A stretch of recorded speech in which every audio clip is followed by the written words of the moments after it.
আসসালামু আলাইকুম। আশা করি আপনারা সকলেই ভালো আছেন। আজকের আপডেটটি চট্টগ্রাম বিশ্ববিদ্যালয়ে এ ইউনিটের রেজাল্ট কবে দিবে এই বিষয়ে আজকে আমরা জানবো। তো চট্টগ্রাম বিশ্ববিদ্যালয়ের ভর্তি পরীক্ষার এ ইউনিট আজকে হয়ে গেছে। তো এটি হচ্ছে আগামী 2 থেকে 3 দিনের মধ্যে রেজাল্ট প্রকাশিত হয়ে যাবে। অর্থাৎ চট্টগ্রাম বিশ্ববিদ্যালয় 24 থেকে 72 ঘন্টার মধ্যেই তারা রেজাল্ট প্রকাশিত করে থাকে। তো রেজাল্টটি হচ্ছে আপনারা কিভাবে দেখবেন বা রেজাল্ট দেখার নিয়মটি দেখাবো।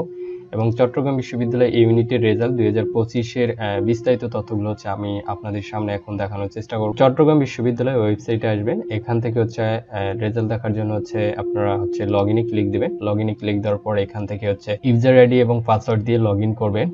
ইউজার আইডি এবং পাসওয়ার্ড দিয়ে লগইন করার পর এখান থেকে হচ্ছে আপনাদের রেজাল্ট একটি অপশন থাকবে বা আইকন আসবে। এখান থেকে যে আপনারা আপনাদের বিস্তারিত রেজাল্টটি খুব সহজে দেখতে পারবেন, অর্থাৎ পার্সোনাল রেজাল্ট। জাহাঙ্গীরনগর বিশ্ববিদ্যালয়ে যেমন পার্সোনাল রেজাল্ট, ঠিক চট্টগ্রাম বিশ্ববিদ্যালয়েও পার্সোনাল রেজাল্ট দেখতে পারবে। তো প্রথমত চট্টগ্রাম বিশ্ববিদ্যালয় তারা পিডিএফ এর মাধ্যমে রেজাল্টটি প্রকাশ করে থাকে, তারপর পরবর্তীতে কয়েকদিনের মধ্যে তারা পার্সোনাল রেজাল্টটিও প্রকাশিত করে থাকে। তো এইভাবে যে খুব সহজে রেজাল্টটি দেখতে পারবেন এবং আগামী 20 থেকে 72 ঘন্টার মধ্যেই চট্টগ্রাম বিশ্ববিদ্যালয়ের ওয়েবসাইটে রেজাল্ট প্রকাশিত হবে।